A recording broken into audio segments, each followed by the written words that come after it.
বিসমিল্লাহির রহমানির রহিম। আসসালামু আলাইকুম। আপনাদের সামনে উপস্থিত হয়েছে একটি প্রতিবেদনের কথা বলার জন্য। প্রতিবেদনের বিষয় হলো যে আমেরিকার প্রেসিডেন্ট ডোনাল্ড ট্রাম্প দ্বিতীয় মেয়াদে ক্ষমতা আসার পরে যে সিদ্ধান্তগুলো নিচ্ছে সেই সিদ্ধান্তগুলো নিয়ে সবসময় একটি সমালোচনা হচ্ছে। সেই সমালোচনার মুখে কেউ ভালো বলছেন বা কেউ খারাপ বলছেন, তবে খারাপ সমালোচনায় সবচেয়ে বেশি শোনা যাচ্ছে যে তার সমালোচনায় অনেক দেশের অর্থনীতিতে প্রভাব পড়ছে। সে অনেক কিছুই জোর করে চাপিয়ে দেওয়ার চেষ্টা করছে। তো এই বিষয়গুলো নিয়ে একটি প্রতিবেদন, এ ধরনেরই একটি প্রতিবেদন যারা ফিলিস্তিনিকে নিয়ে একটি মন্তব্য করেছে, সেই মন্তব্যের তীব্র বিরোধিতা করছে আরব লীগ যে পদক্ষেপগুলো নিচ্ছে বা ট্রাম্প যে ঘোষণা দিয়েছে সেই বিষয় নিয়ে একটি রিপোর্ট করেছে মানব জমিন। চলুন দেখি রিপোর্টটিতে কি বলা হয়েছে। রিপোর্টটি আগে দেখে আসি, তারপরে আমরা কথা বলার চেষ্টা করব। ট্রাম্পের পাল্টা পরিকল্পনা নিয়ে এগোচ্ছে আরব লীগ। মানব জমিন ডেস্ক। ফিলিস্তিনিদের বাস্তুচ্যুত করা মার্কিন প্রেসিডেন্টের পরিকল্পনা প্রত্যাখ্যান করেছে মিশর। দেশটির প্রেসিডেন্ট আবদেল ফাত্তাহ আল-সিসি মঙ্গলবার আবারও জোর দিয়ে বলেছেন, ফিলিস্তিনিদের বাস্তুচ্যুত করা হলে তা ওই অঞ্চলের দেশগুলোর জাতীয় নিরাপত্তায় হুমকিতে পড়বে। তিনি এই হুমকি এড়ানোর পক্ষে, এ খবর দিয়েছে বার্তা সংস্থা রয়টার্স। এদিকে বলা হয়েছে 20 জানুয়ারি নতুন মেয়াদে ক্ষমতায় আসার পর যুক্তরাষ্ট্রের প্রেসিডেন্ট ডোনাল্ড ট্রাম্প গাজাবাসীকে নিয়ে যে পরিকল্পনার ঘোষণা করেছে তা আরব বিশ্ব ক্ষুব্ধ। তিনি গাজার কমপক্ষে 20 লাখ অধিবাসীকে স্থায়ীভাবে বাস্তুচ্যুত করে অন্য দেশে পাঠিয়ে দিতে চান। ঘোষণা করেন তারপর গাজা দখল করে নেবে।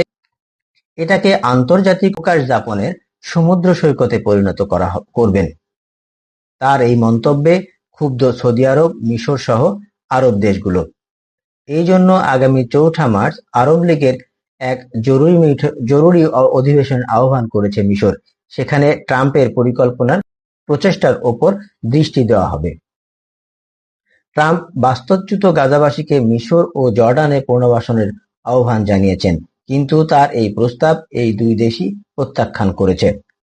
ওইদিকে শুক্রবার সৌদি আরবের রাজধানী রিয়াদে উপসাগরীয় দেশগুলো মিশর ও জর্ডান মিলে আরব নেতাদের একটি মিটিং করেছে।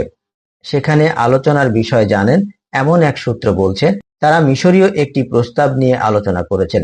তাতে উপসাগরীয় ও আরব দেশগুলো 3 বছরের $2000 কোটি একটি তহবিল গঠন করার কথা বলেছে। তবে এই বিষয়ে আনুষ্ঠানিক কোনো নিশ্চয়তা দেওয়া হয়নি। এদিকে ফিলিস্তিনিদের মধ্যে নাকবা বা বিপর্যয়ের আশঙ্কা আবারও পেয়েছে, কারণ 1948 সালে ইসরায়েল রাষ্ট্র প্রতিষ্ঠার সময় থেকে হাজার হাজার ফিলিস্তিনিকে উৎখাত করা হয়েছে। আবার প্রাণের ভয়ে কখনো নিজ ঘরে বা দেশে ফিরতে পারেনি। প্রতিবেশী বিভিন্ন দেশে তারা শরণার্থী হিসেবে মানবেতর জীবনযাপন করছে। ট্রাম্প একটি আলোচিত নাম। ট্রাম্প বললেই মনে হয় যে কেমন একটি আলোচনার বিষয়। ট্রাম্পের প্রত্যেকটি বক্তব্য, প্রত্যেকটি মন্তব্যের পিছনেই একটি না একটি বিতর্ক থাকবেই। ট্রাম্প যে সিদ্ধান্তটা নিয়েছে এটা আসলে আরব বিশ্ব যে প্রতিবাদ করেছে এটা যথাযথ হয়েছে এবং অত্যন্ত ফলপ্রসূ হবে বলে সবাই ধারণা করে। বিশ্ব যদি ট্রাম্পের বিপক্ষে কথা না বলে তাহলে ট্রাম্প একেবারে পেয়ে বসবে ও চাইবে মাথায় উঠে বসতে। তখন দেখা যাবে যে একটি আরো বিশৃঙ্খলা সৃষ্টি হয়ে গেছে। তাই শুরুতেই ট্রাম্প যে পদক্ষেপগুলো নিচ্ছে, যেগুলো সঠিক সেগুলোকে সাধুবাদ জানানো, আর যেগুলো একেবারে বিতর্কিত, অন্য দেশের জন্য ক্ষতিকর, সেটা নিয়ে তীব্র আলোচনা, তীব্র প্রতিবাদ, তীব্র সমালোচনা করা উচিত। ট্রাম্প কেন এত হম্বরা ভাব করবে? ট্রাম্পের মতো তো অনেক দেশ আছে, আমেরিকার মতো তো অনেক শক্তিশালী দেশ আছে। ট্রাম্প চাইলেই সবকিছু করতে পারবে, এটা তাকে করতে দেওয়া উচিত না। যদি এটা সবসময় সে করতে পারে তাহলে দেখা যাবে যে একটা সময় মন চাইলো একটা দেশকে সে দখল করে নিল। এটা কোনোভাবেই সভ্য পৃথিবীতে কাম্য নয়। তাই ট্রাম্পের সব সিদ্ধান্তকেই মাথা নত করে মেনে নেওয়ার কিছু নাই। তাকে প্রতিবাদের স্বরে, তাকে চোখ রেখে কথা বলতে হবে। তার সব সিদ্ধান্ত সঠিক না হলে সেই সিদ্ধান্তের প্রতিবাদ করতে হবে। সব বিশ্বের সকল নেতারা বা বড় বড় যে দেশগুলো আছে, যে ক্ষমতাধর শক্তিগুলো আছে, ট্রাম্পের যে অযৌক্তিক সিদ্ধান্তগুলো হবে সেই সিদ্ধান্তের বিরোধিতা করবে। এই প্রত্যাশায় আজকের বক্তব্য শেষ করছি। ভালো থাকবেন সবাই। আল্লাহ হাফেজ। সালামু আলাইকুম।